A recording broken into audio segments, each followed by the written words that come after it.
하나님 앞에 드리겠습니다. 전능하사 천지를 만드신 하나님 아버지를 내가 믿사오며 그 외아들 우리 주 예수 그리스도를 믿사오니 이는 성령으로 잉태하사 동정녀 마리아에게 나시고 그도에게 고난을 받으사 십자가에 못 박혀 죽으시고 장사한 지 사흘 만에 죽은 자 가운데서 다시 살아나시며 하늘에 오르사 전능하신 하나님 옆에 앉아 계시다가 저로서 산자와 죽은 자를 심판으로 오시리라. 성령을 믿사오며 거룩한 공예와 성도가 서로 교통하는 것과 죄를 사하여 쉬는 것과 몸이 사는 것과 영원히 사는 것을 믿사옵나이다. 아멘. 찬송가 268장입니다. 268장.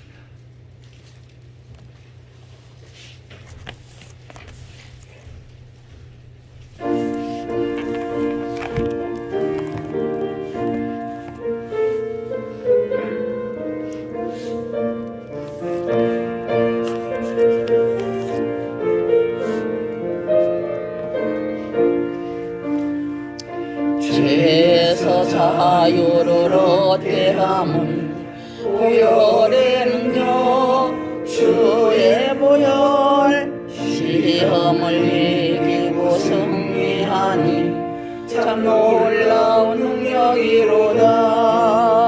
주의 보혈 능력이 또다. 주의 피 믿으오. 주의 보혈 그 어린 양의 매우 귀중한 피로다. 육체의 정욕을 이길 힘은 보혈의 능력 주의 보혈 정결한 마음을 얻게 하니 참 놀라운 능력이로다.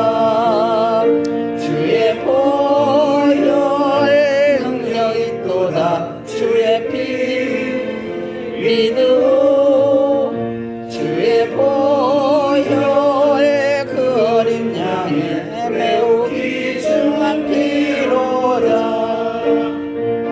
눈보다 더 이게 맑히는 것 보혈의 능력 주의 보혈 부정한 모든 것 맑히시니 참 놀라운 능력이로다. 주의 보혈 능력이 또다. 주의 피 믿으오. 주의 보혈 그 어린 양의 매우 귀중한 피로다. 구주의 복음을 전할 제목 보혈의 능력 주의 보혈 날마다 나에게 찬송 주님 참 놀라운 능력이로다. 주의 보혈 능력이 또다. 주의 피 믿으오. 주의 보혈 그 어린 양의 매우 귀중한 피로다.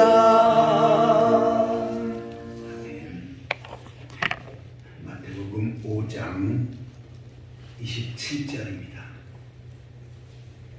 마태복음 5장 27절에서 32절까지 보시겠습니다. 5장 27절입니다. 또 간음하지 말라 하였다는 것을 너희가 들었으나 나는 너희에게 이르노니 음욕을 품고 여자를 보는 자마다 마음에 이미 간음하였느니라. 만일 네 오른이 너를 실족하게 하거든 빼어내버리라. 네 백체 중 하나가 없어지고 온몸이 지옥에 던져지지 않는 것이 유익하며 또한 만일 네 오른손이 너로 실족하게 하거든 찍어내 버리라. 네 백체 중 하나가 없어지고 온몸이 지옥에 던져지는 것이 유익하니라.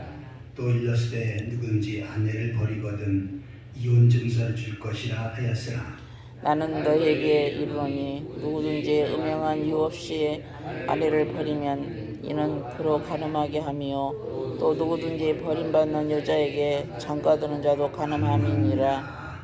아멘. 어제는 제단의 예물을 드리다가 형제들에게 원망 들을 만은 있으면 먼저 형제와 화목하고 하나님 앞에 예물을 드려야 된다. 그래서 우리가 하나님 앞에 예배할 때 먼저 해야 될 것은 형제와 화목해야 된다라고 내용을 살펴보았습니다. 오늘 본문에는 간음하지 말라라고 말씀하신 그 내용을 예수님께서 구체적으로 해석하시는 그런 장면을 기록하고 있습니다. 27절에 보시면 간음하지 말라 했다는 것을 너희가 들었으나 십계명에 간음하지 말라라고는 계명이 있죠. 7번째 계명입니다.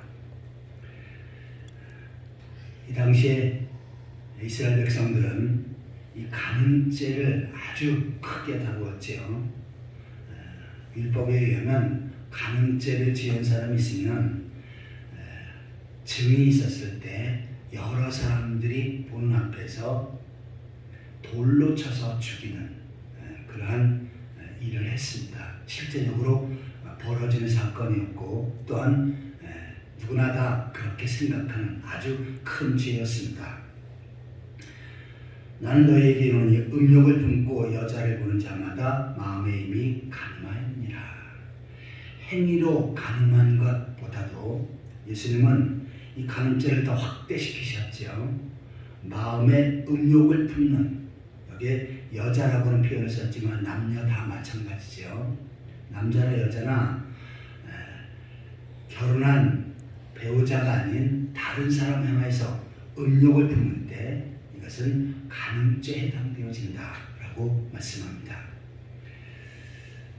이 당시에 바리새인들, 서기관들은 죄를 지적하고 그 죄에 대해서 책망하는 일들을 많이 했습니다. 그런데 이네들은 어떻게 합니까? 실질적으로는 법적으로 간음죄를 지지 않았지만 그러나 그 속에는 더 음란한 생각을 많이 했고 음란한 죄를 많이 지었습니다. 그래서 이 부분을 예수님께서 지적하시는 것입니다. 바리새인과 많은 사람들이 한 여인을 예수님 앞에 끌고 왔지요. 그리고는 예수님 앞에 판결을 구합니다. 이 여인이 간음하다가 현장에서 잡혔는데 어떻게 하면 좋겠습니까? 이들이 이미 옆에 돌을 준비해 놓고 간음죄다라고 했을 때 그 죄는 돌로 쳐서 죽이는 것이다 라는 이 사실을 먼저 알고 있었죠. 그런데 예수님은 무엇을 전하셨습니까? 사랑해야 된다. 원수까지도 사랑해야 된다라고 말씀을 하셨습니다. 자, 그런데 지금 이 간음죄를 지은 여인을 향해서 그래도 사랑으로 덮어줘야 된다라고 예수님께서 말씀하시면 이네들은 곧바로 예수님을 공격하겠지요. 아니, 율법에 간음죄를 지으면 돌로 쳐서 죽이라고 했는데 그러면 당신은 율법을 어기는 사람입니다 라고 공격을 하려고 합니다.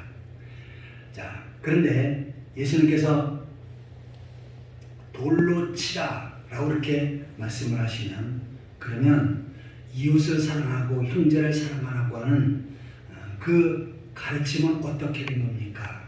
이들은 예수님을 책잡기 위해서 올무르기 위해서 그와 같이 질문한 것입니다. 그래서 예수님은 돌로 쳐서 죽이라 라고 답하실 수도 없었고 이네들을 그냥 놓아주고 사랑해야 된다 라고 말씀하실 수도 없는 것입니다. 그때 예수님께서 하신 행동은 무엇입니까? 땅에다가 무엇인가 쓰십니다. 성경에는 그 내용이 무엇인지를 말씀하고 있지는 않습니다. 그런데 땅에다 무엇인가 하나하나 쓸 때 그것을 보고 어떻게 합니까? 돌을 들어서 치려고 했던 많은 사람들이 하나 둘씩 집으로 돌아가 버립니다. 그리고 나중에는 어떻게 합니까? 그 여인 하나만 남게 됩니다. 자, 이네들 왜 각자 집으로 들어왔겠습니까? 예수님은 그들의 죄를 다 알고 계시죠. 그래서 돌로 쳐서 죽이려고 하는 그들의 죄를 하나하나 땅에다가 낱낱이 쓰고 계셨습니다. 무슨 죄 하면서 쓰는 것을 보니까 이게 나에게 해당되어지고 나에게 해당되어지는 건 양심의 가책을 받았죠. 결국은 어떻게 합니까? 모두 다 돌아가 버리고 말았던 것입니다. 예수님은 그때 가늠한 그 여인을 향하여서 그와 같이 말씀하십니다. 나도 너를 정죄하지 않으니 돌아가서 다시는 죄를 짓지 말라라고 말씀합니다. 이것은 뭡니까? 우리가 죄에 대해서 나의 죄는 크게 생각하고 다뤄야 되지만 다른 사람의 죄 실수는 덮어줘야 한다는 것입니다.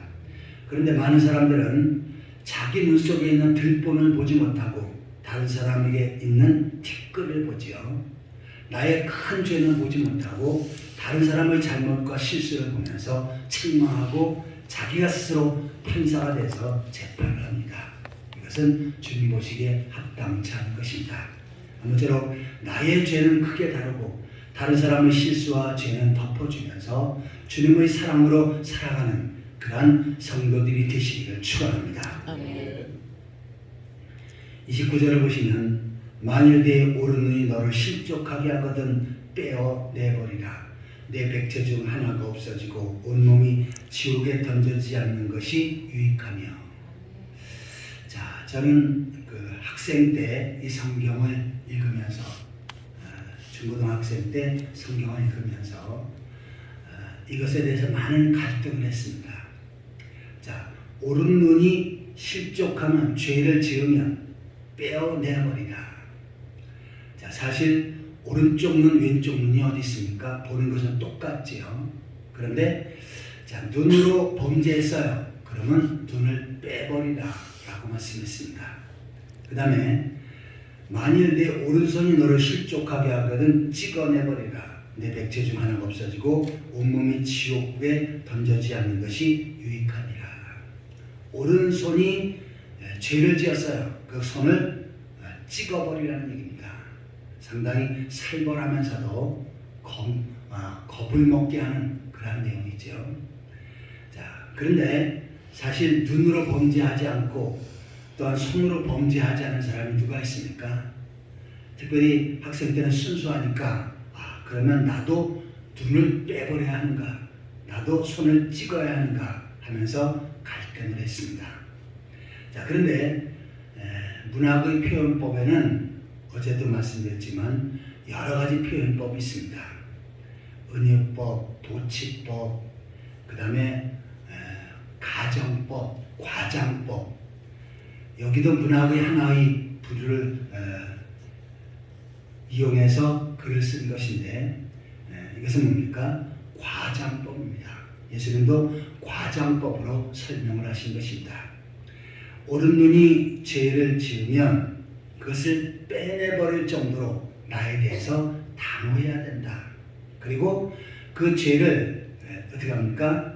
이제는 크게 생각하고 회개하고 다시는 그 죄를 범하지 말아야 된다 라고 하는 그 의미로 아주 과장해서 그렇게 표현하신 것입니다. 또한 오른손이 죄를 지은 것 역시 마찬가지예요. 사실 오른손이 죄를 지으면 왼손도 알고 온몸이 다 알지요. 그런데 그것을 찍어내어 버릴 정도로 나는 그 죄에 대해서 단호해야 하고 그 다음에 단호한 결단을 해야 된다라고 하는 그러한 의미로 예수님께서 말씀하신 것입니다. 그러니까 집에 가셔서 내가 오른손을 지었다고 도끼를 찍지 마시고 어떻게 됩니까? 내가 이 죄를 지었으면 하나님 앞에 회개하고 다시는 이러한 죄를 짓지 않게 해서 최선을 다해서 노력하며 사시기를 바랍니다. 아멘. 또 일렀을 때 누구든지 아내를 버리려거든 이혼 증서를 줄 것이라 하였으나, 자, 이 당시에 아내가 죄를 짓고 또한 아내가 마음에 들지 않아서 헤어지려면 이혼 증서를 주도록 했습니다. 자, 그런데 그 전제 조건은 뭡니까? 아내가 큰 잘못을 저질렀을 때가 전제 조건이지요. 그런데 이 당시 바리새인들이나 많은 유대인들은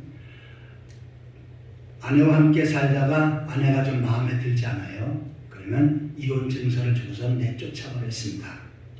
이 당시에는 여성들이 아주 천대받는 시절입니다. 남존 여비 사상이 과거 우리나라도 있었지요. 그보다도 더 심했던 것이 이스라엘의 문화입니다. 그래서 오병이어의 기적을 예수님께서 베푸실 때 장정만 남자만 5,000명을 먹이셨다라는 기록이 있지요. 그 당시에 여성들, 아이들은 숫자에 넣지 않았습니다. 다시 말해서 사람이 아니라는 얘기예요. 그냥 자기 마음대로 다룰 수 있는, 다뤄버리고 그래도 그것을 죄책감을 갖지 않는 그러한 시대였습니다. 그러니까 아내하고 같이 살다가 마음에 안 들어요. 그러면 어떻게 합니까? 이혼 증서를 써주고 그냥 내쫓아버렸던 것입니다. 그런데 성경은 그 의미가 아니지요. 32절을 같이 읽겠습니다. 나는 너희에게 이르노니 누구든지 음행한 이유 없이 아내를 버리면 이는 그로 가늠하게 하며 또 누구든지 버림받은 여자에게 장가드는 자도 가늠함이니라. 자, 아내가 다른 여인과 함께 다른 남자와 함께 간음죄를 지지도 않았는데 아내를 그냥 이혼 증서를 써서 내어버리면 이것은 간음죄를 지은 것이다. 돌에 맞아 죽을 죄를 지은 것이다. 라고 이렇게 말씀한 것입니다. 또한 그 버림받은 여자에게 다시 결혼하는 사람, 이 사람도 역시 간음죄를 지은 것이다. 라고 말씀합니다. 자, 그런데 예수님은 이것을 다른 복음서에서 구체적으로 설명하고 계시지요. 자, 왜 이혼 증서를 주라고 했는가?